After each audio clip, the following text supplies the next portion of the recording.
शाम जिनकी नए झगड़ों में फसादों में कटी, रात बस खुदकुशी करने के इरादों में कटी, ऐसे कमबख्तों को मरने से बचा लूं तो हंसूं। भारत में रहना है तो भारत से प्यार करो, नहीं इस भारत से मुख मोड़ जाइए। जिस मुल्क के रिवाज रीति नीति हो पसंद, उस मुल्क से ही नेज नाता जोड़ जाइए। एक राजा ने मांग भरी फिर मेरा मस्तक फोड़ दिया, एक राजा ने मांग भरी फिर मेरा मस्तक फोड़ दिया। 5 साल वाला गठबंधन 10 महीने में तोड़ दिया। सुलझा विवाद श्री राम जन्मभूमि वाला, बन रहा मंदिर है जय सिया राम की। नाच नर नारी झूम धरती को चूम चूम, देवगण बोले जय जय अयोध्या धाम की। तुमने गोकुल की गोपियों से अगर क्या बात है। प्रेम का व्याकरण पढ़ा, फर्क नहीं होता है राजा और भिखारी में, दोनों की सांसें काटी हैं समय की तेज कटारी ने। भारत के नौजवानों भारती पुकारती है, भेदभाव छोड़कर साथ साथ आइए। गाँव पे लगी है फिर भारती की लाज, आज सिंहनाद कर सोए राष्ट्र को जगाइए। दोस्तों नमस्कार, मैं डॉक्टर प्रवीण शुक्ल आपको प्रणाम करता हूं। सतमौला कवियों की चौपाल में आपका हार्दिक स्वागत करता हूं। अभी मैं तेरे बच्चे का बाप बनने वाला हूँ, ये देख। ओ फुद्दू, एक गैस से भरा गुब्बारा अपनी माँ को दिखाइयो। लाइफ में कुछ बातों का बचना बहुत मुश्किल, और जब हो साथ सतमोला और उसका चटपटा टेस्ट, तो हर चीज बचेगी आसानी से। Satmola celebrates the release of Fukre 3 in theaters near you. हर पल मस्ती और रंगीन विद सतमोला नमकीन, इससे बेटर है नथिंग। सतमोला नमकीन डिफरेंट टेस्ट है बेमिसाल, पनीर भुजिया भी कमाल, इसके टेस्ट के सब शौकीन। हाँ सतमोला नमकीन, सतमोला स्वीट्स एंड नमकीन, इससे बेटर है नथिंग। हाँ सतमोला नमकीन। नमस्कार, सतमोला कवियों की चौपाल में आप सभी दर्शकों का हार्दिक स्वागत है। सतमोला कवियों की चौपाल आपकी अपनी चौपाल। सतमोला कवियों की चौपाल में आज हमारा परम सौभाग्य है कि हमारे सतमोला कवियों की चौपाल में हमारे साथ उपस्थित हैं देश के लब्ध प्रतिष्ठित इतिहासकार और देश की प्रमुख प्रकाशन संस्था के संचालक डॉक्टर अमित राय जैन जी। हम उनका हार्दिक स्वागत करते हैं। हमारे साथ ही उपस्थित हैं सतमोला कवियों की चौपाल में देश के लब्ध प्रतिष्ठित हास्य विधा ही नहीं, विज्ञान को हास्य में पिरोने वाले ऐसे प्रज्ञान पुरुष पंडित सुरेश नीरव जी आज हमारे बीच में उपस्थित हैं। देश के अन्य राज्यों से, जिलों से पधारे हुए कवियों का प्रारंभ करते हैं सतमोला कवियों की चौपाल में देश के लब्ध प्रतिष्ठित जो हास्य कवि हैं। तो उनके लिए मैं पंडित सुरेश नीरव के लिए मैं क्या कहूँ, वो एक विलक्षण व्यक्ति हैं और विलक्षण व्यक्ति कब क्या कुछ कर दे पता नहीं होता। अभी जो राजनीतिक माहौल चल रहा है देश में, इलेक्शन अभी निकला है, तो राजेंद्र राजा की मुझे 2 पंक्तियाँ सहज स्मरण हो पाती हैं। वो क्या है कि हाई कमान ने भैया जी को पार्टी से निकाल दिया। हाई कमान ने भैया जी को पार्टी से निकाल दिया, यानी कि हीरे को कांच समझ नाली में डाल दिया। पर भैया जी ने भी हार न मानी, झट पान की दुकान लगा ली। ये देख मेरी धर्मपत्नी बड़े दुखी स्वर में बोली, देखो जी भैया जी पहले देश कोठी बंगला कार से चलाते थे। मैंने कहा रे बेवकूफ़, ये पहले भी चूना लगाते थे और आज भी चूना लगा रहे हैं, आज भी चूना लगा रहे हैं। आइए सुनते हैं पंडित सुरेश नीरव जी को। नमस्कार दोस्तों, आज मैं आपके साथ एक गज़ल पढ़ूंगा जो शायद आपको बहुत अच्छी लगे। इसमें मैं बात करना चाह रहा हूँ कि अभी मैंने ध्यान पर, मेडिटेशन पर एक गज़ल कही है, वो आपको अच्छी लगेगी, देखिएगा। कि कौन है जो इस जहां में जान पाया है मुझे, कौन है जो इस जहां में जान पाया है मुझे। शुक्रिया नगमा जो तूने रोज गाया है मुझे, कौन है जो इस जहां में जान पाया है मुझे। शुक्रिया नगमा जो तूने रोज गाया है मुझे। डूबता हूँ रोज खुद में, डूबता हूँ रोज खुद में, तुम तलाशोगे कहाँ। डूबता हूँ रोज खुद में, तुम तलाशोगे कहाँ। दिल बेचारा खुद कहाँ ये ढूंढ पाया है मुझे।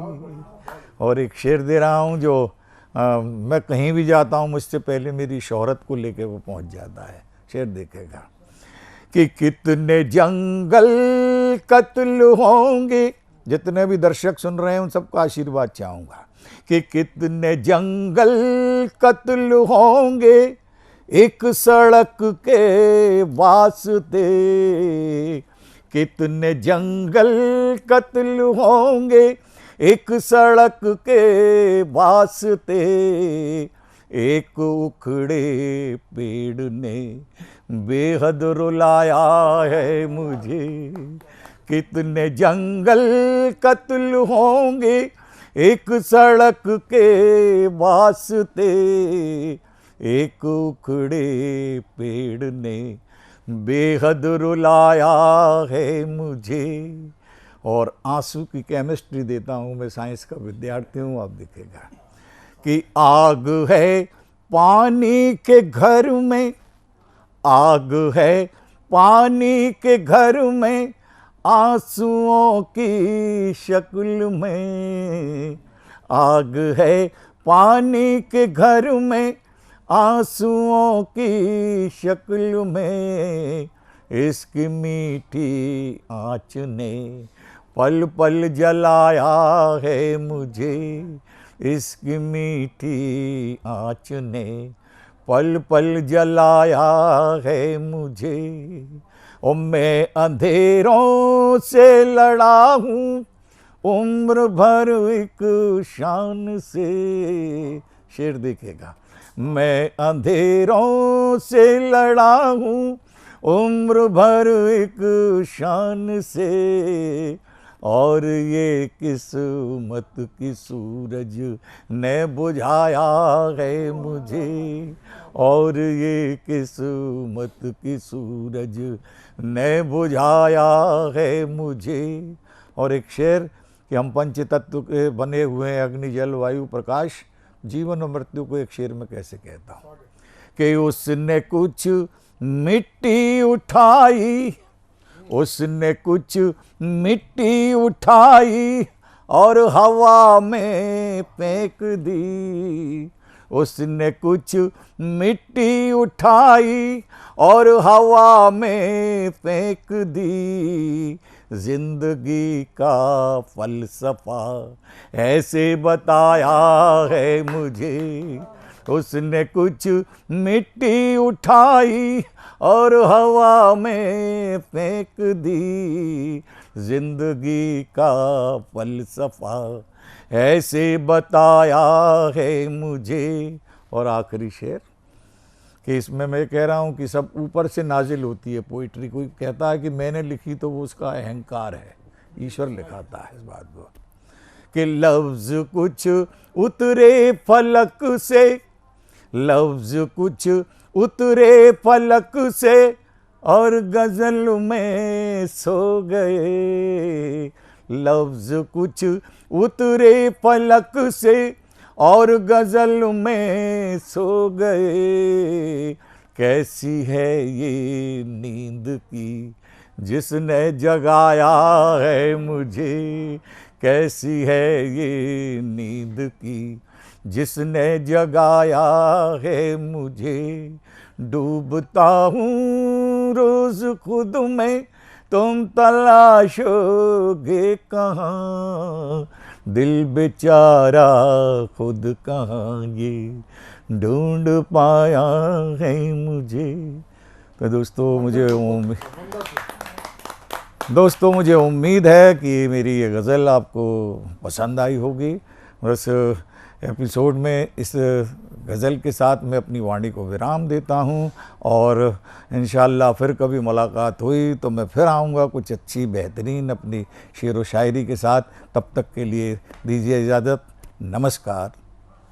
अब हम चलते हैं हमारी अंतर्राष्ट्रीय कवियत्री मधु मिश्रा जी की तरफ, और देखते हैं आज वो हमारे लिए क्या लेके आई हैं। वैसे वो उनका कहना है कि वो आज हमें पर्यावरण पे कुछ सुनाना चाहती हैं, तो देखते हैं। आइए सब मजा हैं। स्वागत है। मैं आप सभी के सामने गांव और शहर का संवाद सुनाऊंगी, और अगर समय हुआ, क्योंकि 7-7 मिनट का समय दिया है, तो फिर पर्यावरण पर भी सुना दूंगी। देखिए गांव और शहर में जो संवाद है वो किस प्रकार है। सुनो तुम आज मेरा पैगाम, सुनो तुम आज मेरा पैगाम, बोला गांव शहर तो सुन ले, बुरा लगे सर अपना धुन ले। बोला गांव शहर तो सुन ले, बुरा लगे सर अपना धुन ले। धोखा झगड़े झूठ कपटी, धोखा झगड़े झूठ कपटी, शहर का है ईमान, सुनो तुम आज मेरा पैगाम, सुनो तुम आज मेरा पैगाम। फिर कहता है वो शहर से गांव, सुबह शाम नित्य रोज झमेले, भीड़ बहुत पर लोग अकेले। सुबह शाम नित्य रोज झमेले, भीड़ बहुत पर लोग अकेले। कदम कदम पर इंसानों का, कदम कदम पर इंसानों का होता है अपमान, सुनो तुम आज मेरा पैगाम, सुनो तुम आज मेरा पैगाम। अब गांव से शहर क्या कहता है वो सुनिए। बोला शहर गांव सुन भैया, कैसे सूखे ताल तलैया। बोला शहर गांव सुन भैया, कैसे सूखे ताल तलैया। प्यासे कैसे रहे तुम्हारे, प्यासे कैसे रहे तुम्हारे खेत और खलियान, सुनो तुम आज मेरा पैगाम, सुनो तुम आज मेरा पैगाम। गांव कहता है शहर से, हर हाथों को यदि मिल जाता गांव में कोई काम, हर हाथों को यदि मिल जाता गांव में कोई काम। फसलों की खुशियों से होते, खुशियों की फसलों से होते गांव भी तीरथ धाम, सुनो तुम आज मेरा पैगाम, सुनो तुम आज मेरा पैगाम। मानव सुनता है, इंसान सुन रहा है उन दोनों की बातें, गांव और शहर की, तो वो क्या सोचता है और वो क्या कहता है। इन दोनों की बातें सुनकर निकला ये परिणाम, इन दोनों की बातें सुनकर निकला ये परिणाम। इन दोनों में भेद न करना, दोनों देश किसान, सुनो तुम आज मेरा पैगाम, सुनो तुम आज मेरा पैगाम। मेरी रचना ये 2 मिनट की है, 7 मिनट दिए गए हैं, तो मैं 2 ही मिनट की एक और सुना देती हूँ। वो पर्यावरण पे है, जल्दी सुना देती हूँ। धरती पर जब सुबह होती है, उसके ऊपर मैंने क्या अपने शब्द लिखे हैं वो बताना चाहूँगी। धरती पर भोर उतर आई, कोयल ने बजाई शहनाई। धरती पर भोर उतर आई, कोयल ने बजाई शहनाई। पेड़ों पर पंछी बोल रहे, कानों में अमृत घोल रहे। पेड़ों पर पंछी बोल रहे, कानों में अमृत घोल रहे। खेतों पर छाई तरुणाई, धरती पर भोर उतर आई। धरती पर भोर उतर आई, कोयल ने बजाई शहनाई।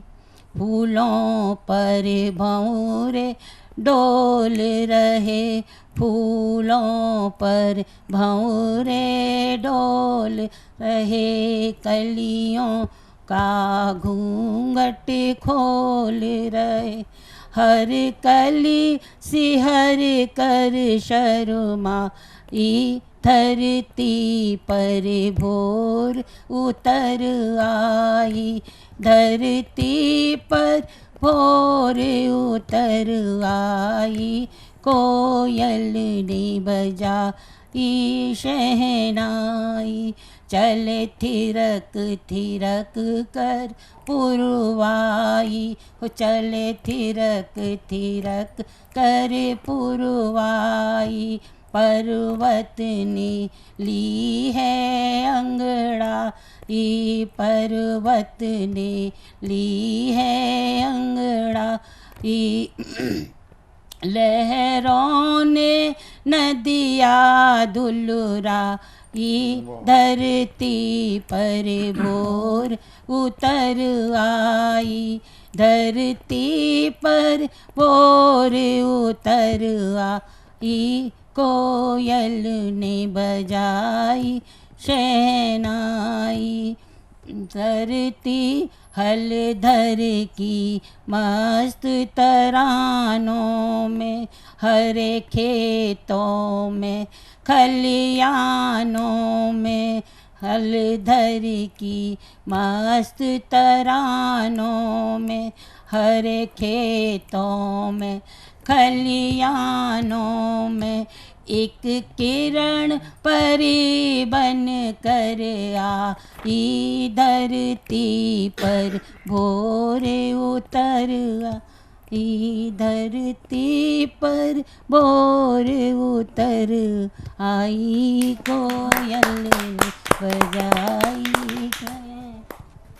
और अब मैं उन्हीं के मित्र टिल्लन वर्मा जी के, स्वर्गीय टिल्लन वर्मा जी के परम मित्र गीतम जी को सादर आमंत्रित करता हूं। आप पहले ये बताएं कि कैसे उनका हमारे शो पे आने का मन था, सिर्फ संकल्प था, कैसे घटना घटी, और साथ ही उनको श्रद्धांजलि स्वरूप सबसे पहले ये तो हमें पता चल ही गया कि उनको हृदयाघात हुआ। सीधा पहले मैं आपसे चाहूँगा कि आप टिल्लन वर्मा जी की जो हार्दिक इच्छा थी इस टीवी शो पे कविता पढ़ने की अपनी, उस कविता का आप पाठ करें। फिर दूसरे चरण में मैं ज़रूर चाहूँगा, आप आए हैं, आप उनके साथी हैं, अभिन्न मित्र हैं, फिर आपका काव्य पाठ होगा। अभी आप उनकी प्रतिनिधि रचना जो वो चाहते थे वो आप उसका काव्य पाठ करें, और जोरदार तालियों के साथ हम टिल्लन वर्मा जी की हम कविता का श्रवण करने जा रहे हैं। आदरणीय दादा टिल्लन वर्मा जी का इस शो में आने के लिए बहुत मन था और बहुत उतावले थे। मैं बाहर था, नहीं आ सके थे, इसलिए समय का परिवर्तन कर दिया गया था, और मेरे बिना वो जाते नहीं थे कहीं भी, क्योंकि उनका स्वास्थ्य गड़बड़ रहता था। मेरे दादा टिल्लन वर्मा का इस शो में आने के लिए बहुत मन था, और वो प्रवीण जी की दादा की बहुत ही तारीफ करते रहे कि बोले बहुत बढ़िया आदमी हैं, उनके शो में एक बार जाओ, आपको बहुत अच्छे अच्छे कवियों से भी मुलाकात होगी और अच्छे विचार मिलेंगे और अच्छे अच्छे लोगों से आपका मुकाबला होगा, आपके लिए सहयोग मिलेगा साहित्य में। टिल्लन जी की कविता सुनाए। टिल्लन जी की कविता मैं आपके सामने रख रहा हूँ कि उनकी कि बेटी विदा हुई क्या घर से, पापा रिश्तेदार हो गए। आहा, बेटी विदा हुई क्या घर से, पापा रिश्तेदार हो गए और बहुओं की नजरों में शायद अवरद्दी अखबार हो गए। आहा, बेटी विदा हुई क्या घर से, पापा रिश्तेदार हो गए, बहुओं की नजरों में शायद अवरद्दी अखबार हो गए। कहीं एक कप चाय समय पर अब पापा को मिल ना पाती है, नहीं एक कप चाय समय पर अब पापा को मिल पाती है और दरवाजे पर बैठे रहते जैसे चौकीदार हो। बहुत अच्छे, बहुत अच्छे, बहुत अच्छे, बहुत अच्छे, बहुत अच्छे, बहुत अच्छे। बहुओं की नजरों में शायद अवरद्दी अखबार हो गए कि कल तक जो चाहा पापा ने, कल तक जो चाहा पापा ने बेटी से बनवाया खाया। कल तक जो चाहा पापा ने बेटी से बनवाया खाया, लेकिन अब उनकी थाली से सारे स्वाद फरार हो गए। बहुत अच्छे, बहुत अच्छे, बहुत अच्छे। जिस मकान की ईंट ईंट में पापा जी की गंध बसी है, जिस मकान की ईंट ईंट में पापा जी की गंध बसी है, उनके जीते जी उस घर के बेटे हिस्सेदार हो गए। बहुत अच्छे, बहुत अच्छे, बहुत अच्छे, बहुत अच्छे, बहुत अच्छे, बहुत अच्छा। उनके जीते जी उस घर के बेटे हिस्सेदार हो गए। संस्कार जब बेटों को पापा जी ने देना चाहे, संस्कार जब भी बेटों को पापा जी ने देना चाहे, मम्मी की ममता बोराई पापा जी लाचार हो गए। मम्मी की ममता बोराई पापा जी लाचार हो गए। बहुत अच्छे, बहुत अच्छे। बहुत जनप्रिय रचना थी, उनके मुंह से जब सुनी जाती थी। गीतम जी, हम जितना सुने कम है।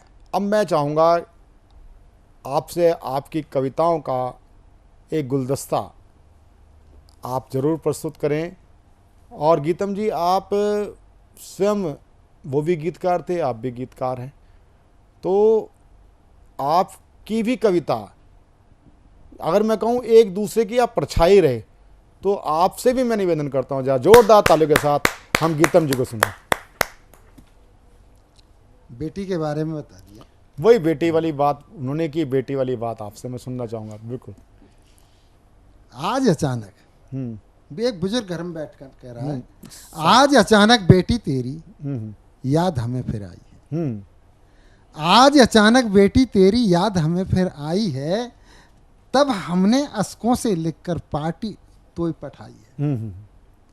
आज अचानक बेटी तेरी याद हमें फिर आई है, तब हमने अशकों से लिखकर पाती तो पठाई है। सीख यही है बेटी तुझको खुश रहना हर हाल में। सीख यही है बेटी तुझको खुश रहना हर हाल में, और दोनों कुल की इज्जत रखना तू अपनी ससुराल। बहुत अच्छे, बहुत अच्छे, बहुत अच्छे, बहुत अच्छे, बहुत अच्छे, बहुत अच्छे। त्याग दया सद्भावों के गुण बेटी भूल नहीं जाना। त्याग दया सद्भावों के गुण बेटी भूल न जाना तुम, यानी अपने पीहर वाले संस्कार अपनाना तुम। बहुत अच्छे, बहुत अच्छे, बहुत अच्छे। मर्यादित बहुओं की जग में होती सदा बड़ाई है, आज अचानक बेटी तेरी बहुत बहुत बहुत अच्छे, बहुत अच्छे, बहुत अच्छे। बिटिया तुझको बड़े नाज से हमने तुझको पाला पोसा था। बिटिया तुझको बड़े नाज से हमने पाला पोसा है, मेरे पूरे खानदान को तुझ पर बहुत भरोसा। आहा, बहुत अच्छे, बहुत अच्छे, बहुत अच्छे। तेरे जाने से बिटिया उजड़ा घर आंगन सारा है, बिन तेरे सूना सूना सा देहरी द्वार हमारा है। बहुत अच्छे, बहुत अच्छे, बहुत अच्छे, बहुत अच्छे। लगता है संसार पर आया, तू क्या हुई पराई है, आज अचानक बेटी तेरी याद हमें फिर आई है। बहुत अच्छे, बहुत अच्छे, बहुत अच्छे, बहुत अच्छे। कि पहले में जब घर आता तू दौड़ी दौड़ी आती थी, पहले में जब घर आता तू दौड़ी दौड़ी आती थी, तब सब थकन हमारी पल में छूमंतर हो जाती। बहुत अच्छे, बहुत अच्छे, बहुत अच्छे। तेरे जैसा ख्याल पिता का नहीं किसी को रहता है, अब तो बेटी तेरा पापा वक्त काटता रहता है। बहुत अच्छे, बहुत अच्छे, बहुत अच्छे, बहुत अच्छे। लगता है संसार पर आया, जब से दूर हुई तू मुझसे, विकट उदासी छाई है, आज अचानक बेटी तेरी याद हमें फिर आई है। बहुत अच्छे, बहुत अच्छे, बहुत अच्छे, बहुत अच्छे।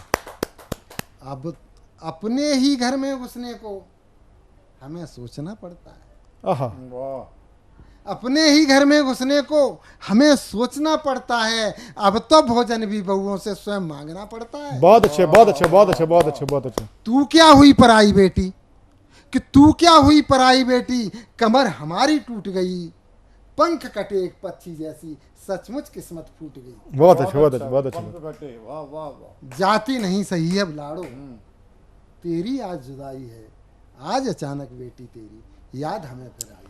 बहुत अच्छे, आज अचानक बेटी तेरी याद हमें फिर आई है, कि जब मुझसे मिलने को कोई मेली प्रेमी आता है, जब मुझसे मिलने को कोई मेली प्रेमी आता है, बेटा और बहू का चेहरा फक फीका पड़ जाता है। जब मुझसे मिलने को कोई मेली प्रेमी आता है, बेटा और बहू का चेहरा फक फीका पड़ जाता है। कैसे स्वागत करूं अतिथि का, कैसे स्वागत करूं अतिथि का, मैं विचलित हो जाता हूं, और बच्चों का व्यवहार देखकर मैं चिंतित रह जाता हूं। बहुत अच्छे, बहुत अच्छे, बहुत अच्छे, बहुत अच्छे। कोई भी उपयुक्त युक्ति अब देती नहीं सुझाई है, आज अचानक बेटी तेरी याद हमें फिर बहुत अच्छे, बहुत अच्छे। आज अचानक बेटी। अंतिम बंद इसका दे रहा हूं। हाँ, स्वागत। कि प्रतिबंधों ने जकड़ रखा है, प्रतिबंधों ने जकड़ रखा है, ग्रहण लगा खुशियों पर है। प्रतिबंधों ने जकड़ रखा है, ग्रहण लगा खुशियों पर है, और तेरी माँ भी मजबूरी में आधारित बहुओं पर है। प्रतिबंधों ने जकड़ रखा है, ग्रहण लगा खुशियों पर है, और तेरी माँ भी मजबूरी में आधारित बहुओं पर है। इसीलिए तो तेरी माँ को बेटी बहुत अखरता हूं, फिर भी कभी नहीं मैं उसकी हुक्म अदूली करता। बहुत अच्छे, बहुत अच्छे, बहुत अच्छे, बहुत अच्छे। थोड़ा लिखना, थोड़ा लिखना, बहुत समझना, मन की व्यथा सुनाई है, आज अचानक बेटी तेरी याद। बहुत अच्छे, बहुत अच्छे, बहुत अच्छे, बहुत अच्छे गीतम जी, बहुत अच्छे। तो हमारे साथ निर्मला पंत बबली जी देहरादून से हैं, बहुत समय से हमारे साथ जुड़ी हुई हैं। आज आपने एक शो की, आपको हमने एंकरिंग भी आपसे कराई, आपको मैं अनुभव में व्यक्तिगत पूछूंगा। और निर्मला जी, क्योंकि आप इतनी विसंगतियों के साथ आपने जीवन में आगे बढ़ी हैं, आपके घर में बुजुर्ग माता पिता भी हैं, वहाँ से आप आते हैं, तो आज अपने मन की भावना कविता में उड़ेलने के लिए मैं आपको आमंत्रित करता हूं, जरा जोरदार तालियों के साथ निर्मला पंत जी देहरादून से। नमस्कार, मैं निर्मला। मैं अपनी कविता, हमेशा ही माँ के बारे में कहा जाता है, आज क्योंकि मेरे पिताजी अल्जाइमर से की जैसी बीमारी से जूझ रहे हैं, तो मैंने ये कविता समर्पित की उन सभी पिताओं को जो यहाँ भी बैठे हैं, और मेरे पिता को भी। तो ये कविता समर्पित है सभी पिताओं को, और फादर्स डे आ रहा है, इसलिए happy father's day to all of you advance में। चलिए। जिक्र जब भी ममता का होता है तो हम माँ को चुनते हैं, जिक्र जब भी ममता का होता है तो हम माँ को चुनते हैं। अक्सर हम उसी के प्यार और अपनेपन का की कविताएं या कहानियाँ या किस्से सुनते हैं, पर एक पिता का प्यार क्या होता है, आओ आज हम कुछ तानों बानों को बुनते हैं और जानते हैं कि पिता का प्यार क्या होता है। हम हमेशा से ही प्यार का पर्याय एक माँ को मानते हैं, हम हमेशा से ही एक प्यार का पर्याय एक माँ को मानते हैं, लेकिन एक पिता का प्यार क्या होता है, चलो आज ये भी जानते हैं। पिता और बच्चे का जो ये अनकहा सा अपनापन और नाता है, पिता और बच्चे का जो ये अनकहा सा अपनापन और ये अनमोल नाता है, वो अक्सर पिता के थोड़े सख्त रवैये की वजह से ज़्यादा करीब नहीं हो पाता है। ये ज़रूरी नहीं कि हमेशा माँ ही एक बच्चे की वो अनकही बातें समझ पाती है। ये ज़रूरी नहीं कि सिर्फ एक माँ ही बच्चे की हर अनकही बातें समझ पाती है। पिता भी उतना ही दर्द महसूस करता है। ये अलग बात है कि उसे अपनी बात कहनी नहीं आती। पिता की भी हमारी भावनाएं समझने में बराबरी का हाथ है। एक पिता का भी हमारी भावनाएं समझने में बराबरी का हाथ है। हम वो माँ की तरह खुलकर नहीं कह पाते, बस इतनी सी बात है। वो भी बच्चे की जिद, उसका रूठना और सारी उलझनें समझते हैं। वो भी बच्चे की जिद, उसका रूठना और सारी उलझनें समझ पाते हैं, मगर हम सब की ज़रूरतें पूरी करने के चक्कर में बस भागम भाग में रह जाते हैं। हम सो पाएं इसलिए वो भागते हैं, हम सो पाएं इसलिए वो जागते हैं, हम सुकून से बैठ पाएं इसलिए वो भागते हैं। और उनके प्यार से फेरे हुए हाथ अनजाने में ही बहुत कुछ कह जाते हैं। माना कि तुम्हारे गिरने पर माँ तुरंत गोदी में उठा लेती है क्योंकि बच्चा रो रहा होता है। माना कि तुम्हारे गिरने पर माँ तुरंत गोदी में उठा लेती है क्योंकि बच्चा रो रहा होता है। पर समझने की कोशिश तो करो, लेकिन समझने की कोशिश तो करो, उसके ना उठाने के पीछे जो मकसद है वो आपको मजबूत बनाने का होता है। वो लाते हैं तब माँ बनाती है, वो लाते हैं तब माँ बनाती है। वो भागते हैं तब माँ, वो कमाते हैं तब माँ घर चलाती है। माँ पेड़ है तो वो घनी छाँव है, माँ पेड़ है तो वो घनी छाँव है, माँ पतवार है तो वो हमारी नाव है। अब अंतिम 4 पंक्तियाँ हर पिता के लिए। उनके ना होने पर वक्त ठहर सा जाता है, उनके ना होने पर वक्त ठहर सा जाता है। शायद तभी हमें उनका असली रुतबा समझ आता है। आपके माथे की शिकन और उदासी, आपके माथे की शिकन और हर उदासी महसूस करते हैं। एक पिता आपकी माथे की शिकन और हर उदासी महसूस करते हैं, तभी तो तुम्हारी आँखों में नमी देख उनकी भी आंखें रोती हैं। तभी तो आपकी आंखों में नमी देख उनकी भी आंखें रोती हैं। धन्यवाद। सतमोला कवि चौपाल में अभी तक आप सुन रहे थे श्रेष्ठ और ज्येष्ठ कवियों को, और मिलते हैं छोटे से कमर्शियल ब्रेक के बाद। प्रशांत अवस्थी, पूजा भारद्वाज और निर्मला पंत के साथ कमर्शियल ब्रेक के बाद सतमोला कवियों की चौपाल में आप बने रहें हमारे साथ। मैं तेरे बच्चे का बाप बनने वाला हूँ, ये देख। ओ फुद्दू, एक गैस से भरा गुब्बारा अपनी माँ को दिखाइयो। लाइफ में कुछ बातों का बचना बहुत मुश्किल, और जब हो साथ सतमोला और उसका चटपटा टेस्ट तो हर चीज बचेगी आसानी से। Satmola celebrates the release of Fukre 3 in theaters near you. CM साहब, हमारे 30 विधायक अपोजिशन पार्टी में चले गए, अब आप सीएम नहीं रहे। सतमोला।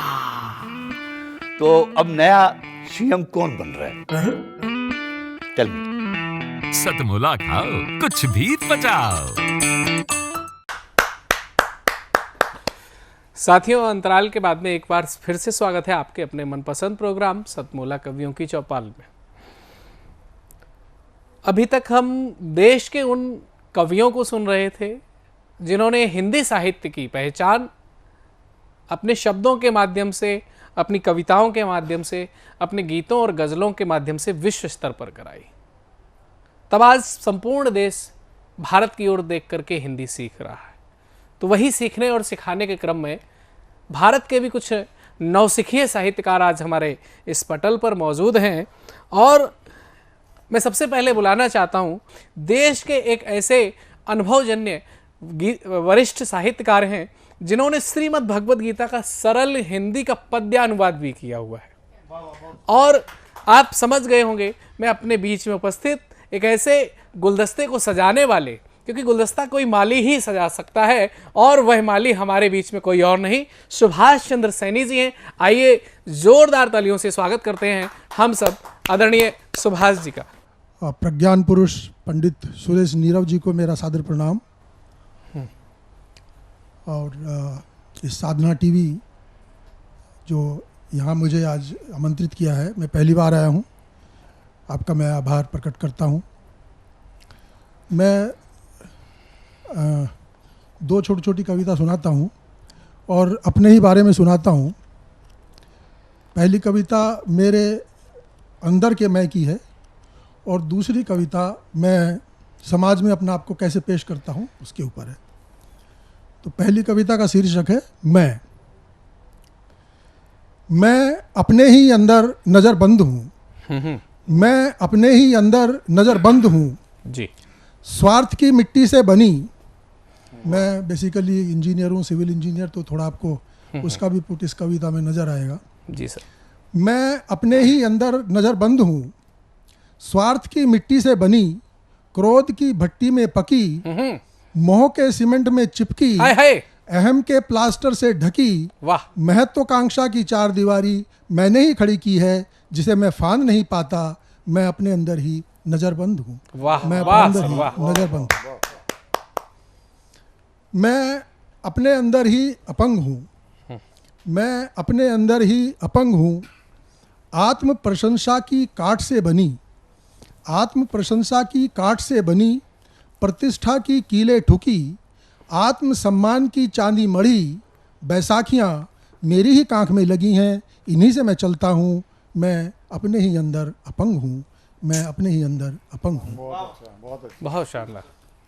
मैं अपने ही अंदर मदिरा हूँ, मैं अपने ही अंदर मदिरा हूँ, धन संग्रह के आसवन से बनी, आसवन मीन्स डिस्टिलेशन, उससे शराब बनती, धन संग्रह के आसवन से बनी, सामाजिक आदर के पात्र में भरी, स्त्री की लालसा के हाथों में थमी, अंग अंग के होठों से लगी सुरा, मैं भीतर ही भीतर गटकता हूँ, मैं अपने ही अंदर मदिरा हूँ, क्या मैं अपने ही अंदर मदिरा हूँ। बहुत सुंदर, बहुत सुंदर। अंतिम है, मैं अपने ही अंदर विक्षिप्त हूँ, मैं अपने ही अंदर विक्षिप्त हूँ, इच्छाओं और आकांक्षाओं का ईंधन, इच्छाओं और आकांक्षाओं का ईंधन मन की आतुरता की चिंगारी से उठाता है वासना की लपट, जो मेरे ही जीवन को जलाती है, निराशा हताशा की राख बचती जाती है, मैं अपने ही अंदर विक्षिप्त हूँ, मैं अपने अंदर ही विक्षिप्त हूँ। बहुत अच्छा। दूसरी कविता मैं अपने आप को समाज में अपने आप को कैसे पेश करता हूँ, कविता का शीर्षक है अच्छा होने के मज़े, अच्छा होने के मज़े। जी सर। तराजू हाथ लिए, तराजू हाथ लिए मैं न्यायाधीश होने के मज़े लेता हूँ, अच्छा न होते हुए भी अच्छा होने के मज़े लेता हूँ, अच्छा न होते हुए भी अच्छा होने के मज़े लेता हूँ, औरों को दोषी अपने को निर्दोष कहता हूँ, औरों को दोषी अपने को निर्दोष कहता हूँ, दूसरों के पाप और अपने पुण्य गिनता हूँ, पाप को पुण्य से ढक मैं साधु होने के मज़े लेता हूँ, अच्छा न होते हुए भी अच्छा होने के मज़े लेता हूँ। बहुत सुंदर, बहुत सुंदर। लोभवश भयवश मैं मंदिर जाता हूँ, ज़्यादा दो ही कारणों से जाते हैं मंदिर जी। मैं लोभवश भयवश मंदिर जाता हूँ और न जाने वालों को नास्तिक कहता हूँ, ऐसी आस्तिकता में मैं धार्मिक होने के मज़े लेता हूँ, अच्छा न होते हुए भी अच्छा होने के मज़े लेता हूँ।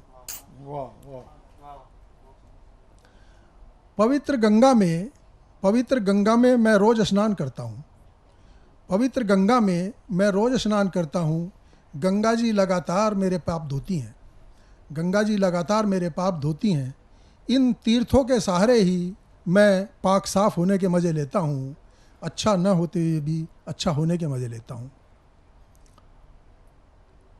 अंधेरे की दीवार पर दिए के चित्र टांगता हूँ, अंधेरे की दीवार पर दिए के चित्र टांगता हूँ, माला का मन का सरका राम नाम जपता हूँ, राम नाम छपी चादर ओढ़, राम नाम छपी चादर ओढ़, मैं भक्त होने के मजे लेता हूँ, अच्छा न होते हुए भी अच्छा होने के मजे लेता हूँ। वाह। अंतिम है, एकत्र की सूचनाओं को ज्ञान कहता हूँ, एकत्र की सूचनाओं को ज्ञान कहता हूँ, औरों की नहीं सुनता अपनी सुनाता हूँ। एकत्र की सूचनाओं को ज्ञान कहता हूँ, औरों की नहीं सुनता अपनी सुनाता हूँ। तर्क कुतर्क कर मैं ज्ञानी होने के मजे लेता हूँ, अच्छा न होते हुए भी अच्छा होने के मजे लेता हूँ। तराजू हाथ लिए मैं न्यायाधीश होने के मजे लेता हूँ, अच्छा न होते हुए भी अच्छा होने के मजे लेता हूँ। बहुत बहुत धन्यवाद। बहुत ही शानदार और सार्थक सटीक कविता कि जब हम प्रश्नों में उलझे होते हैं तो हमें क्या करना चाहिए। बड़ी वैज्ञानिकता पूर्ण बातों से आपने इस कविता में सुनाया। वहीं दूसरा जो कविता आपने सुनाई, उस कविता में ये हमें दिखा कि आपने स्वयं के ऊपर तमाम उन आरोपों को लगाते हुए समाज को आईना दिखाने का प्रयास किया जो उन कृत्यों में घिरे होकर के अपने आप को क्लीन चिट दे दिया करते हैं। साथियों, हम जहां बात करते हैं सशक्त भारत, समृद्ध भारत, मिशन शक्ति की भारतीय जनमानस में कभी भी कोई भी आवश्यकता नहीं है मिशन शक्ति जैसे आंदोलनों की। क्यों? क्योंकि भारतीय संस्कृति का प्रत्येक जन्मा हुआ व्यक्तित्व शक्ति की ही तो देन मानता है स्वयं को, और उस शक्ति की शुरुआत होती है हमसे, हमारे परिवार से, हमारे घर से। तो आज बड़े शुभ अवसर है कि जब हमने ऐसे वरिष्ठ साहित्यकार को सुना तो हम उनके साथ में उनके ही शक्ति सुमन सैनी जी को मैं आमंत्रित करता हूं आप सबकी जोरदार तालियों से। मैं आदरणीय नीरव सर का नमस्कार करती सामने हूँ देख के।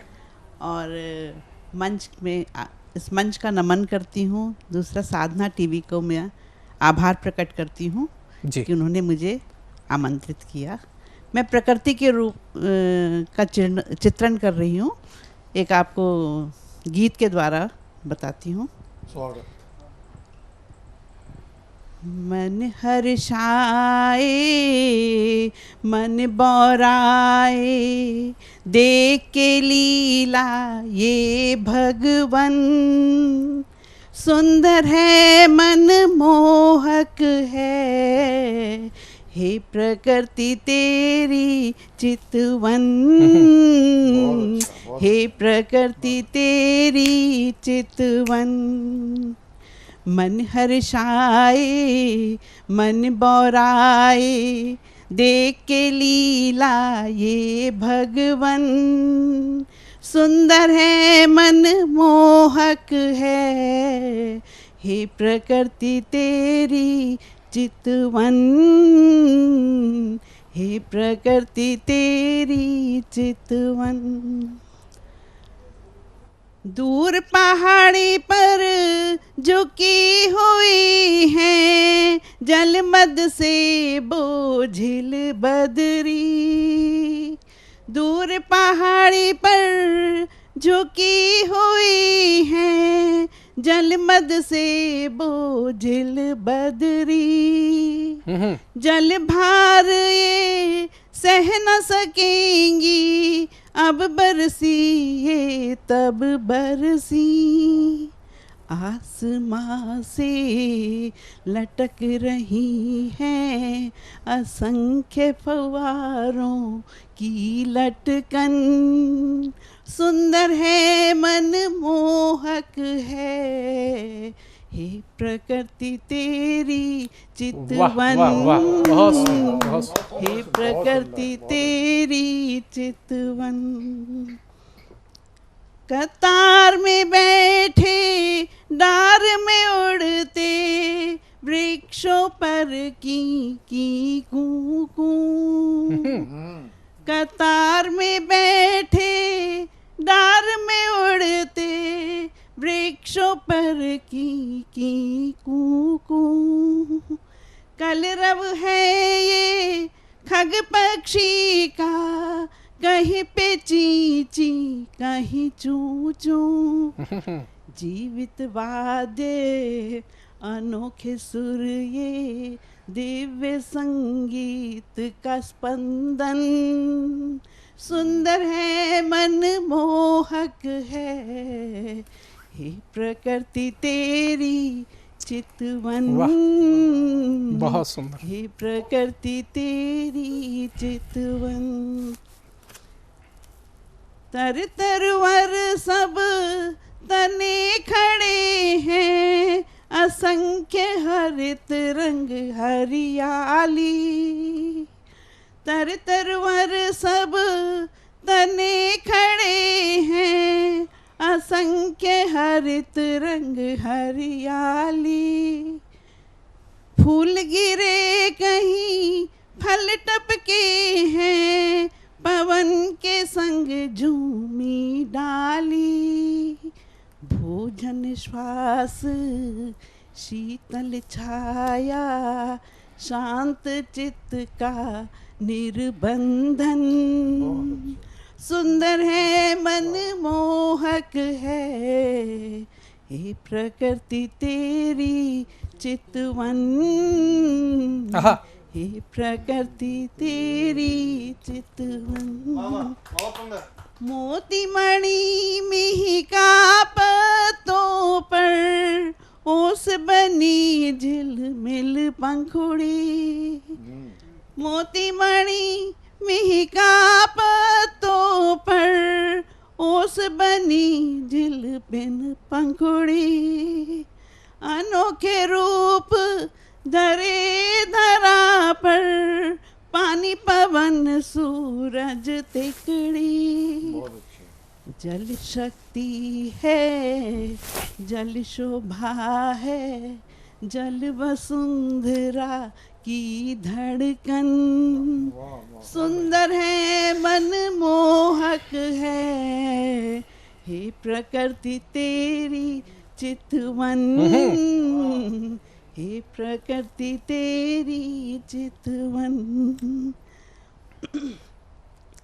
आसमान में विहार करे, काम रस से रोशन चंदा, आसमान में विहार करे, काम रस से रोशन चंदा, जगमग तारे सहयोग करे हुए, रात की रानी सुगंधा, सारी उपमा इंदु की ये, तिथि मास का अंक गणन, सुंदर है मनमोहक है, हे प्रकृति तेरी चितवन,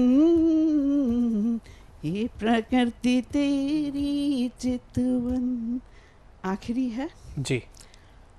अंतहीन है सभी दिशाएं, सूक्ष्म विराट है छोर विहीन, अंतहीन है सभी दिशाएं, सूक्ष्म विराट है छोर विहीन, क्षणिक है सब क्षणभंगुर ब्रह्मांड है अनंत असीम, सम्यतीत है ये लीला और अंतहीन इसका वर्णन, सुंदर है मनमोहक है, हे प्रकृति तेरी चितवन,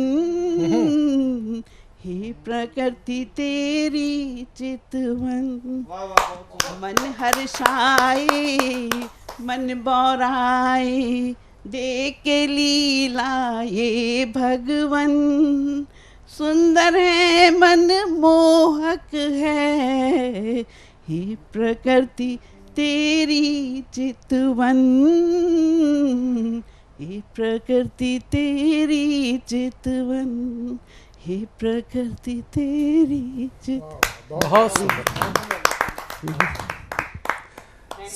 बड़ा ही शानदार आपने गीतिका प्रस्तुत की, गीत प्रस्तुत किया, और उम्र के इस पड़ाव पर भी जब आपने इतनी गेयतापूर्ण तरीके से इस गीत को प्रस्तुत किया, तो ये अपने आप में प्रमाण हो जाता है कि जितना आपने शब्द साधना पर काम किया है उतना ही आपने स्वर साधना पर काम किया हुआ है।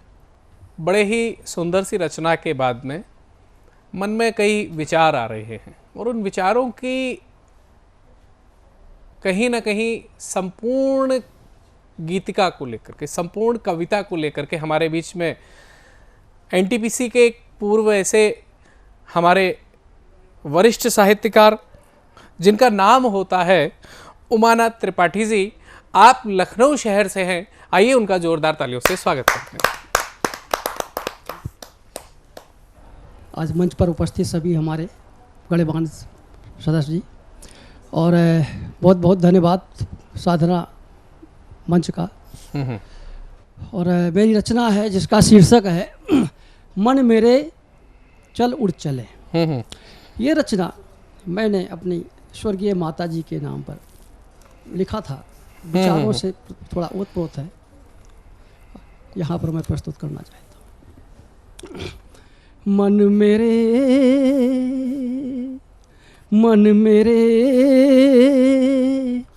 चल उड़ चले, मन मेरे चल उड़ चले, दूर बहुत दूर, दूर बहुत दूर, स्वजनों से मिले, स्वजनों से मिले, बिछड़ों से मिले, गले हम मिले जो गए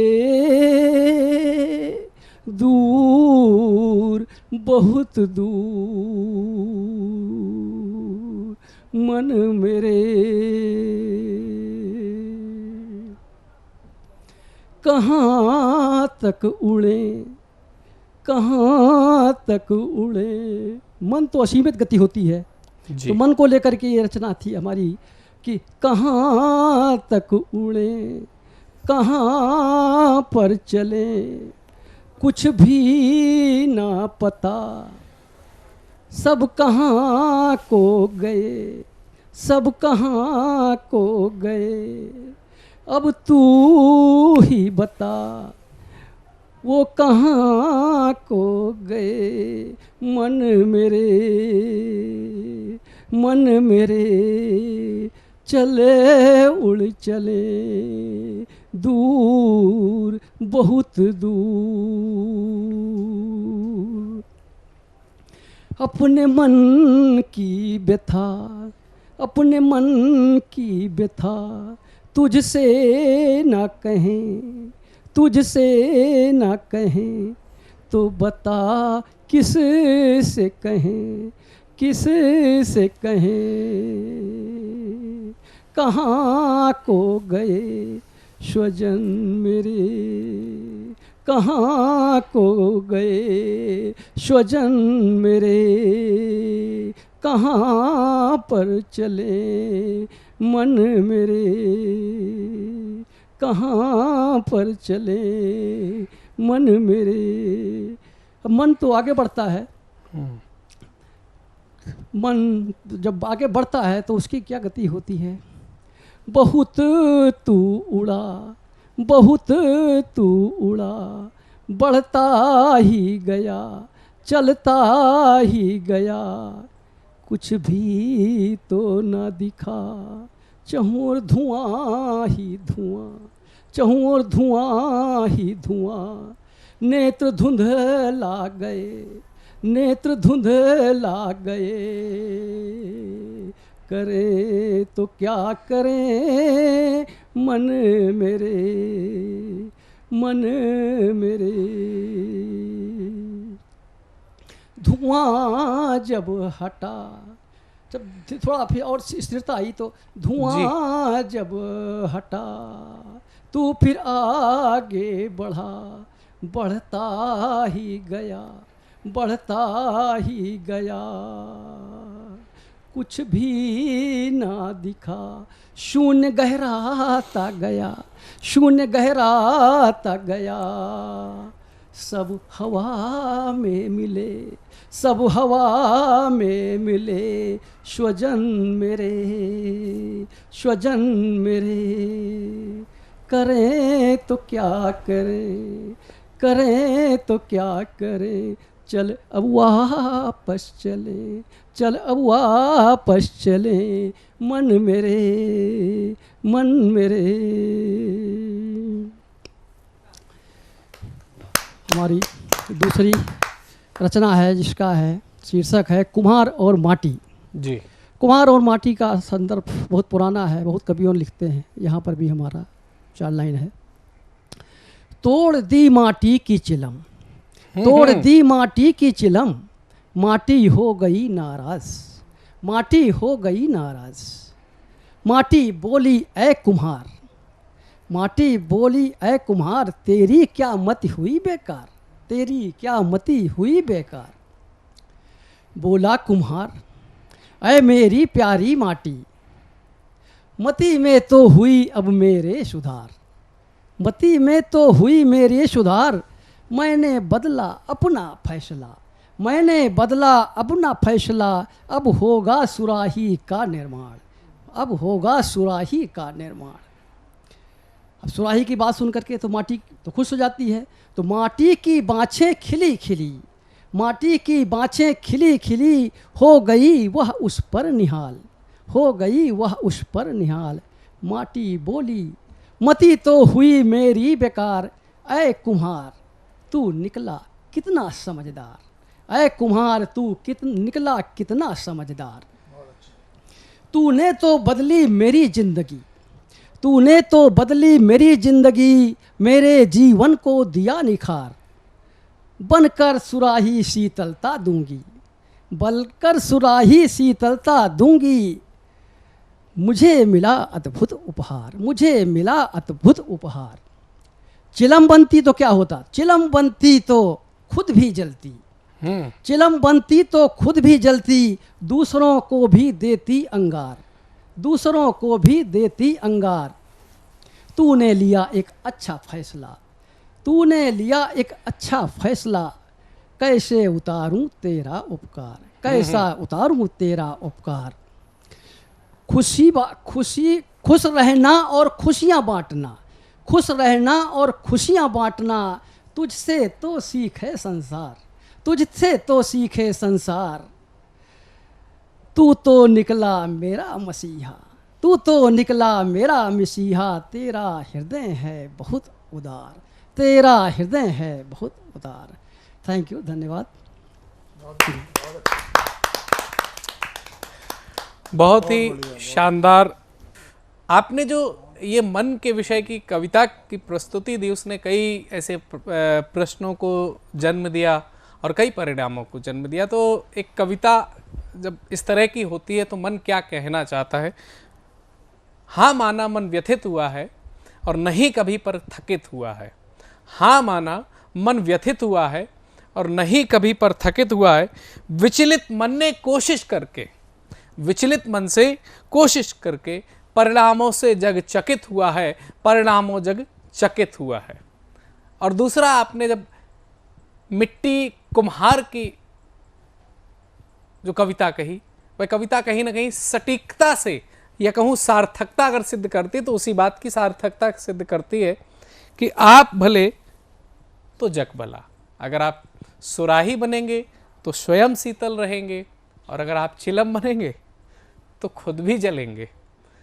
तो इसी क्रम को जब हम आगे बढ़ते हैं और इस तरीके की आप भले कि जग भला, आप इन बिंदुओं को देखते हैं, तो हमें परब्रह्म की ओर आगे बढ़ने की आवश्यकता होती है।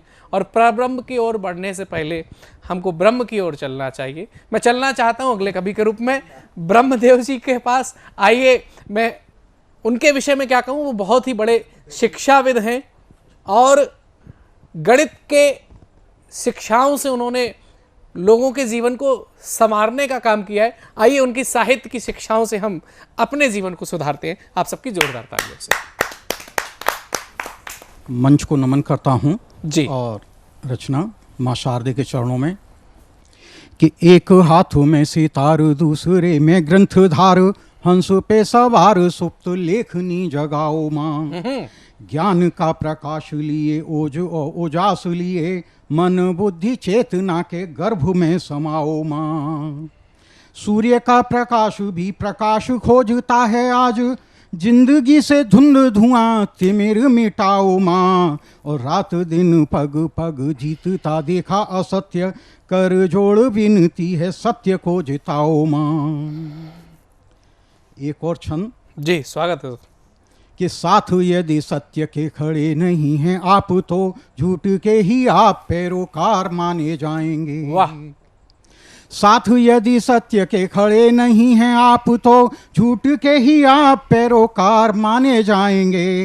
राम के नहीं हुए जो कृष्ण के बनेंगे क्या, आसुरी प्रवृत्ति पे निसार माने जाएंगे। क्या बात है, बहुत सही आपने। चुभते रहे जो आंख आंखों में जगत के, फूल नहीं आप सिर्फ खार माने जाएंगे। और मानवीयता जो शर्मसार नित्य कर रहे, ऐसे नीच पापी भूपे भार माने जाएंगे। बहुत सुंदर। देश हित जिनके मिजाज में नहीं है वे, देश हित जिनके मिजाज में नहीं है वे, वतन फरोश और गद्दार माने जाएंगे। और लाख साफ सुथरे वसन देह धार लो, चित्त और चरित्र दागदार माने जाएंगे। इसी क्रम में एक दो मुक्तक और। जी, स्वागत है। सुहानी बात सिर माथे चमन बानूर हो जाए, सुहानी बात सिर माथे चमन बानूर हो जाए। गरीबी भूख बीमारी वतन से दूर हो जाए।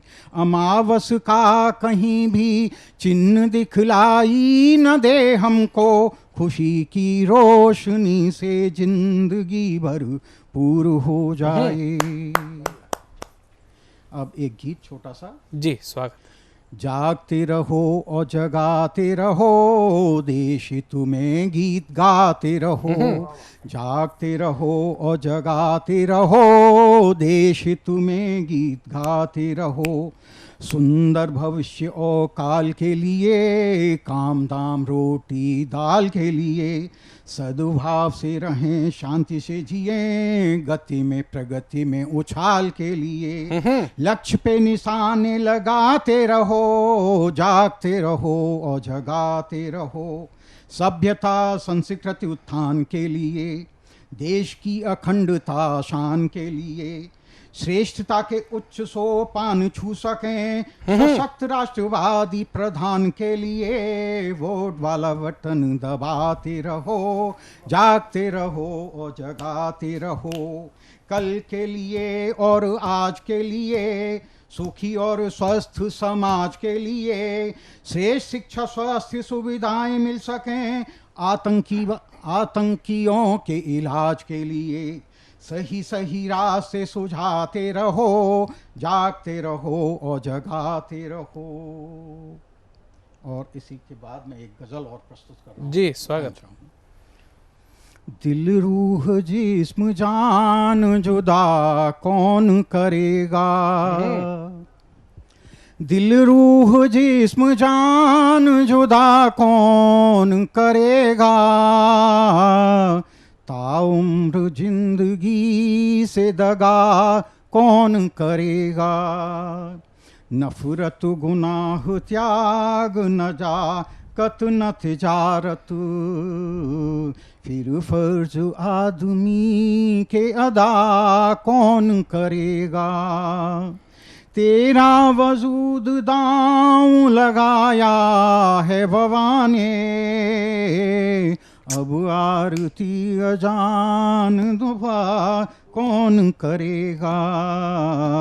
सारा शहर निजाम सभी हाँफ रहे हैं, सारा शहर निजाम सभी हाँफ रहे हैं, बीमार है हकीम दवा कौन करेगा, अपने लिए सुनो ये वतन माँ की तरह है, अपने लिए सुनो ये वतन माँ की तरह है, हमने न की वफा तो वफा कौन करेगा, हमने न की वफा तो वफा कौन करेगा, मुंसिफ सिपह सलार गुनहगार हुए तो, मुंसिफ सिपह सलार गुनहगार हुए तो, इंसाफ नीर चीर भला कौन करेगा, मकरंद जिंदगी का अगर दांव लगा हो, बागे बहार नाज बहां कौन करेगा, डूबे न कश्तियाँ न किनारे ही लगे हम, डूबे न कश्तियाँ न किनारे ही लगे हम, तो फर्क ना खुदा व खुदा कौन करेगा, मौसम बिगड़ बिगड़ के यही पूछ रहा है, हम तुम नहीं तो साफ हवा कौन करेगा, हर सिमत पीर जख्म जहर और घुटन है, हर सिमत पीर जख्म जहर और घुटन है, रहमत नहीं खुदा की दया कौन करेगा, अपने लिए सुनो ये वतन माँ की तरह है, हमने न की वफा तो वफा कौन करेगा। इसी के साथ मैं विराम देता हूँ आपको। बहुत ही शानदार गज़ल, कविता और मुक्तक आपके रहे और सबका जो मुख्य बिंदु रहा वो रहा राष्ट्रवाद से ओतप्रोत और सामाजिक सरोकार। इन दो के बीच में गणित बैठाना किसी गणितज्ञ साहित्यकार का ही काम हो सकता है, जिसको आपने बखूबी अंजाम दिया है। साथियों, भरतपुर से पधारे हुए एक बहुत ही अच्छे साहित्यकार जिनका नाम होता है मोहन सिंह निर्भीक, आइए जोरदार तालियों से उनका स्वागत करते हैं। जीवन का एक गंभीर विषय आत्महत्या जो बड़े बड़े कॉलेज, शिक्षण संस्थान और मानव जीवन में देखने को मिलता है, जो हमें एक द्रवित कर देता है। मरने का किसी को शौक नहीं होता कि यूं ही नहीं मरता कोई शौक से ज़माने में, कि यूं ही नहीं मरता कोई शौक से ज़माने में, मरने से पहले वो कई बार मरा होगा, गम के तूफानों से लड़ा होगा बार बार, गम के तूफानों से लड़ा होगा बार बार, खुशियों का बाग कहीं भेंट तो चढ़ा होगा, लेकिन बिखर जाने का नाम जिंदगी नहीं है दोस्तों, लेकिन बिखर जाने का नाम जिंदगी नहीं है। तो से भी बड़ा दर्द किसी ने सहा होगा। और मानता हूं कि अमावस्या आ जाती है जिंदगी में, मैं मानता हूं दुख सबके जीवन में आ जाते हैं, कि मानता हूं अमावस्या आ जाती है जिंदगी में, हर अंधेरी रात का सूरज रहा होगा, हर अंधेरी रात का सूरज रहा होगा। कि दर्द तेरी जिंदगी का हिस्सा नहीं है, ऐसा नहीं है कि दर्द तुम्हें ही मिला हो, दर्द तेरी जिंदगी का सिर्फ हिस्सा नहीं है, ये दुनिया में पहला यार किस्सा नहीं है, और गुलाबों को कांटों में है कितनी खुशी, बस ढालने का नाम ही तो जिंदगी है, बस ढालने का नाम ही तो जिंदगी है, बस ढालने का नाम ही तो जिंदगी है। होता क्या है दोस्तों, हम क्यों मरते हैं, क्यों आत्महत्याएं करते हैं? कि कभी अपनों से हारते हैं तो कभी गैरों से हारते हैं, कभी अपनों से हारते हैं तो कभी गैरों से हारते हैं, जो खुद से हारते हैं बेखुद को मारते हैं, जो खुद से हारते हैं बेखुद को मारते हैं। मैं आशावादी आपके लिए मुक्तक कहना चाहूंगा कि अपने अरमानों को कभी घायल मत होने देना, अपने अरमानों को कभी घायल मत होने देना, अपने साहस को पैरों की पायल मत होने देना, और बसंत तुम्हारी राहों में, बसंत तुम्हारी राहों में खुद बिछ जाएंगे, अपने मन को कायरता का कायल मत होने देना, अपने मन को कायरता का कायल मत होने देना।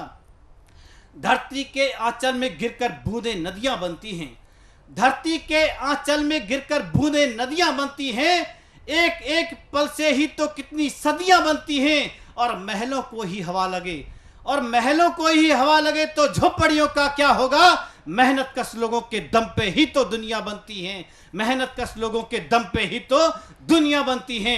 और उम्मीद इंसान से कहती है कि ये नहीं था मेरा सपना। कभी भी जीवन में निराशा नहीं माननी चाहिए, चाहे कैसे भी हालात पैदा हो जाएं, कि ये नहीं था मेरा सपना भीड़ में खो जाओगे तुम, ये नहीं था मेरा सपना राह में सो जाओगे तुम। और बाज की उड़ान भर आकाश न खाली रहने दे, बाज की उड़ान भर आकाश न खाली रहने दे। ये नहीं था मेरा सपना मौन हो जाओगे तुम, ये नहीं था मेरा सपना कि मौन हो जाओगे तुम। और दोस्तों, संतोषी के लिए मैं अंतिम मुक्ता कहना चाहूंगा कि हर इमारत मीनार नहीं बनती। दुनिया में हर कोई प्रधानमंत्री, पीएम, सीएम, कोई बड़ा कलाकार नहीं बनता। हर इमारत मीनार नहीं बनती, हर बूंद जलधार नहीं बनती। गुणों से तुलसी पूजी जाती है, हर ईंट आधार नहीं बनती, हर ईंट आधार नहीं बनती। जय हिंद। भाई निर्भीक जी, आपने बड़ी निर्भीकता के साथ में और ओज के जिस स्वर में आपने अपनी कविता का पाठ किया, मैं समझता हूँ कि टीवी के दर्शकों के अंदर जो धमनियां हैं उनके शरीर में, उनमें एक नई ऊर्जा का संचार आपके इस ओज की वाणी से हुआ होगा। जरूर आप एक नौसिखिए कवि के रूप में आए, लेकिन जब आपने अपनी प्रस्तुति दी तो आपने बिल्कुल ये एहसास नहीं होने दिया कि आप एक नौसिखिए हैं। आप पूर्ण परिपक्व कवियों के साथ में भी अपनी आवाज़ को बुलंद कर रहे हैं। आइए चलते हैं। इसी क्रम में जब हमने ओज के इस स्वर को सुना तो हम सिर्फ ओज के ही नहीं, भारतीय संस्कृति जितना ओज रखती है उतना ही प्रेम रखती है। और प्रेम क्या होता है, यह प्रेम बताने के लिए अगर शिव नाम का व्यक्तित्व आए, शिव नाम का कोई कवि आए, तो वह बता सकता है। क्यों बता सकता है? भगवान शंकर ने जब माता पार्वती ने तपस्या की तो भगवान शिव शंकर ने उस प्रेम की प्रतीक्षा की। तो आइए मैं बुलाना चाहता हूं शिव शंकर शिव को, जो हमारे बीच में पधारे हुए हैं, गोडा झारखंड से। आपके सबकी जोरदार तालियों से आमंत्रित करते हैं। मैं आप यहाँ पे उपस्थित सभी कवियों को नमन करता हूँ और सबसे बड़ी मंच साधना टीवी के वो मैं नमन करते हुए मैं एक मुक्तक को आप लोगों के समक्ष रखता हूँ।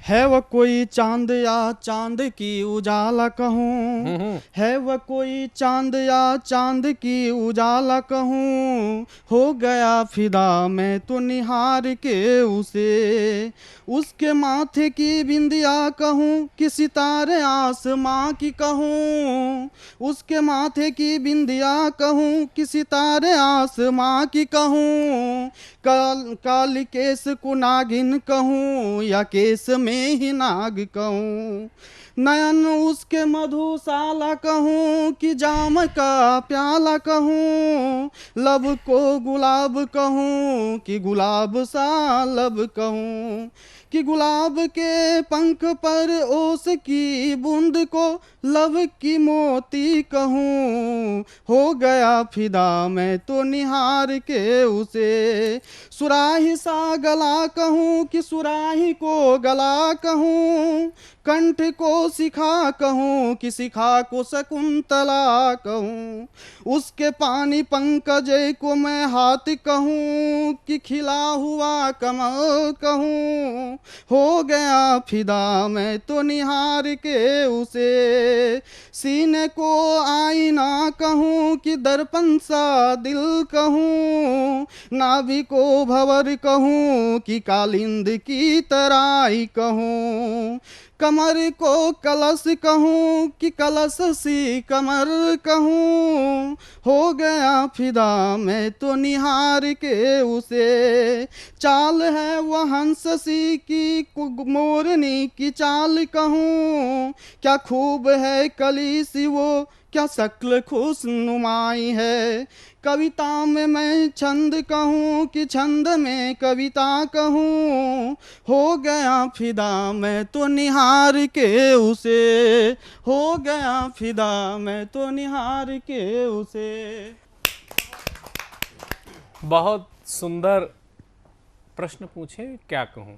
और जब ये युवा उम्र होती है तो कहीं ना कहीं मन जो है उलझनों में रहता है कि क्या कहूँ, कैसे कहूँ, कितना कहूँ, किसको कहूँ।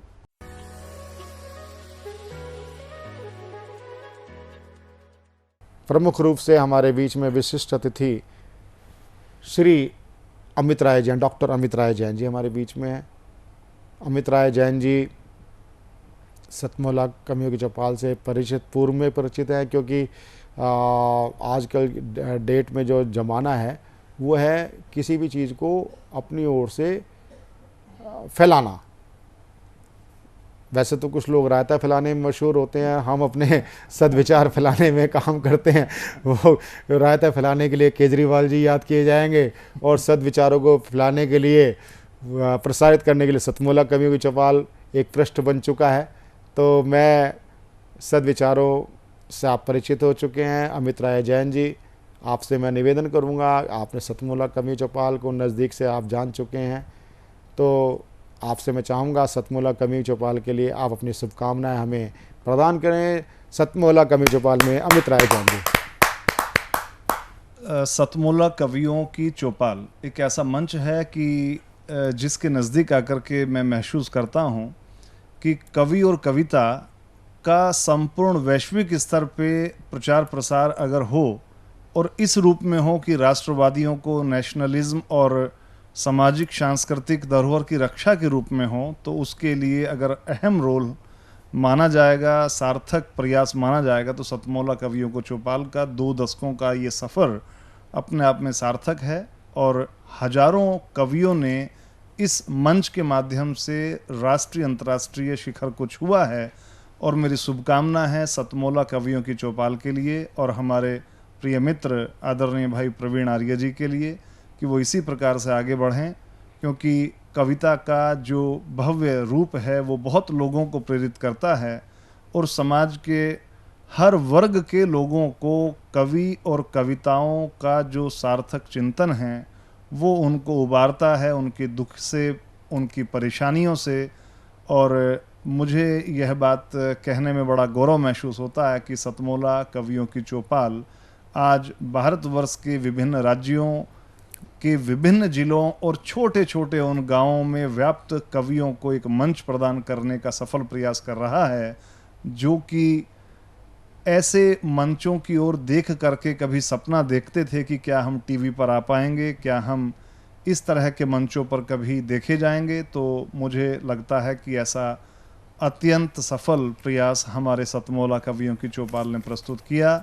और इसके लिए जो भी इसके संचालक हैं, साधना टीवी है, साहित्य परिषद के अंतर्गत संचालित सतमोला कवियों की चौपाल को पुनः मैं अपनी ओर से हार्दिक बधाई देता हूं। इतिहास, पुरातत्व आदि विषयों पर भी आज चर्चा हुई और कवि और कवियों का जो मंच है वो अपने आप में इस भारत की संस्कृति को, सांस्कृतिक धरोहर को बचाने का प्रयास अपने इस रूप में कर रहा है। ये बहुत खुशी की बात है। धन्यवाद। अब मैं सतमोला कवियों की चौपाल में, जैसे अमित राय जैन जी ने अपनी शुभकामना दी उज्जवल भविष्य के लिए, सतमोला कवियों की चौपाल नहीं होती यदि इसके साथ सतमोला ना होता। आज सतमोला और कवियों की चौपाल एक दूसरे के पूरक हैं। 20 वर्ष का साथ है, 21 वर्ष में हम 15 अगस्त में 21 वर्ष में प्रवेश कर जाएंगे।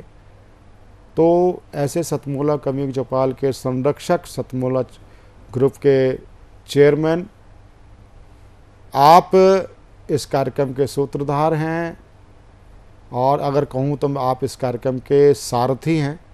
तो मैं ऐसे अपने बड़े भाई, मित्र, सखा श्री अनिल कुमार मित्तल जी को शुभकामना प्रस्तुत करने के लिए और नवांकुर लोगों को प्रेरित करने के लिए मैं आमंत्रित करता हूं श्री अनिल कुमार मित्तल जी।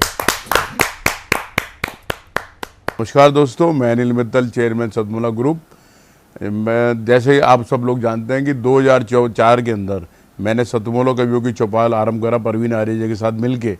तो हमारा उद्देश्य दोस्तों यही था कि जो आज ये काव्य पाठ है, जो ये बुद्धिजीवी वर्ग जो ये सुंदर काव्य पाठ हम लोग करते हैं, तो वो धीरे धीरे आज के ज़माने में लुप्त ना होता जाए। जो आज मॉडर्नाइजेशन चल रहा है, जितना टीवी पे हम और भी चीज़ें बढ़ती जा रही हैं। तो ये ना हो कि हमारी पुरानी जो ये एक संस्कार थे, पुरानी सभ्यता थी, कविता पाठ था, वो धीरे धीरे ये लुप्त होता जा रहा था। तो इसीलिए हम दोनों ने मिलकर 2004 के अंदर सतमोला की कवियों की चौपाल आरंभ करी, जिसके अंदर हम ऐसा प्लेटफॉर्म देते रहे हैं जिसके अंदर नए से नए कवि, जो भी कवि काव्य पाठ उसमें करना चाहे उसका स्वागत करते हैं हम लोग, उन्हें मौका देते हैं नए नए कवियों को। और आप लोगों से यही निवेदन है कि जो भी चाहे आप पहली बार काव्य पाठ करते हैं तो आप सतमोला कवियों की चौपाल के प्लेटफॉर्म पर आएँ, आप लोगों का स्वागत है।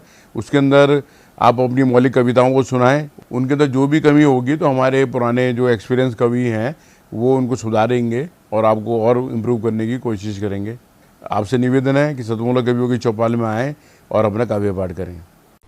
सतमोला कवियों की चौपाल में आप सभी मित्र आते रहे हैं 20 वर्ष से। कहाँ से चले थे, किसी शायर ने कहा है, वो एक विसंगति देती है, लेकिन यहाँ मैं आपको सकारात्मकता दे रहा हूँ। कहाँ से चले थे हम चले थे 15 अगस्त 2004 से, मात्र 4 कवियों से। पहली वरिष्ठ कवित्री थी डॉक्टर सरोजनी प्रीतम, उनका आशीर्वाद आज तक है। और सतमोला कवियों की चौपाल एशदेन संस्थान सतमोला का एक ही प्रयास है, हम संबंध एक दिन का नहीं, 2 दिन का नहीं, अनंत काल का हम चाहते हैं और बनाते हैं। मात्र आप आज टीवी शो पे आए, कल कविता पाठ करके आप भूल गए।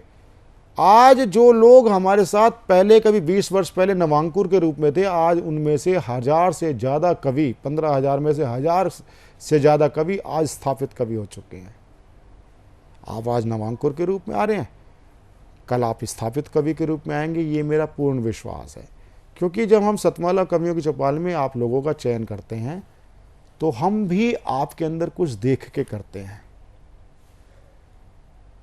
और हम तो साहित्य के अगर कहो तो हम वो पक्षी हैं, चिड़ियां हैं कि जो हम कूड़े में से भी अनाज का दाना चुन लेते हैं। अगर हम बुरा देखने लगेंगे तो बहुत बुरा देखने के लिए बहुत सी चीज़ें हैं, और अच्छा देखने के लिए आपको अपनी नज़र ठीक रखनी पड़ती है, आपकी दृष्टि नज़र ठीक रखनी पड़ती है। तो वो काम सतमोला कवियों की चौपाल के जो चयन करता है वो रखते हैं। आपने देखा भी होगा, ऐसी रचनाएं केवल ये हिंदी का कार्यक्रम नहीं है, ये सभी भारतीय भाषाओं का है, चाहे वो अवधि का है। अगर कभी मौका मिला तो हम अमित राय जैन जी को दोबारा बुलाएंगे। जो राधे श्याम रामायण मेरठ क्षेत्र में, पूरा क्षेत्र में होती है, वो कोरवी शैली में। तो कहने का मतलब ये है कि केवल सतमोला कवियों की चौपाल केवल हिंदी भाषा नहीं, सभी भारतीय भाषाएं, आंचलिक बोली, खड़ी बोली सब में होता है। यदि आप हमारे कार्यक्रम को देखते देखते या कवि सम्मेलनों को सुनते सुनते और ख़ासकर हमारे कार्यक्रम को देखते हुए अगर आपके मन के अंदर भी भाव आते हैं, आप जिसको बोलते हैं तुकांत या काफियों से आप प्रारंभ करते हैं। कविता का प्रारंभ काफियों से होता है, तुकांत से होता है, किंतु आप एक साहित्य की एक विधा को बोल रहे हैं, वह है टिप्पणी। अगर आप कविता को सुन सुन करके कोई आपके मन में टिप्पणी भी आती है तो आप व्हाट्सएप के द्वारा आप हमें भेज सकते हैं, आप अपनी राय भेज सकते हैं। यदि आप सतमोला कवियों की चौपाल में लंबे समय तक जुड़ना चाहते हैं, 5 वर्ष की न्यूनतम हमारी सदस्यता होती है, उससे जुड़ना चाहते हैं, तो आप टीवी स्क्रॉल पर चल रहे नंबर 9711182183 से आप हम जुड़ें। हमारी टीम आपसे संपर्क करेगी, तुरंत आपकी जिज्ञासाओं को शांत करेगी। और आप इस टीवी से नहीं जुड़ते, एक आप अपने बृहद परिवार से जुड़ते हैं और आप निरंतर 5 वर्ष में 10 बार आप काव्य पाठ करते हैं। ये हम आपको प्रामाणिकता के साथ आपको हम आमंत्रण दे रहे हैं। तो सतमोला कवियों की चौपाल से जुड़ें, आप हमारे कार्यक्रम का हिस्सा बने, इस परिवार का हिस्सा बने। मिलते हैं अगले रविवार सतमोला कवियों की चौपाल में श्रेष्ठ और ज्येष्ठ कवियों के साथ। नमस्कार।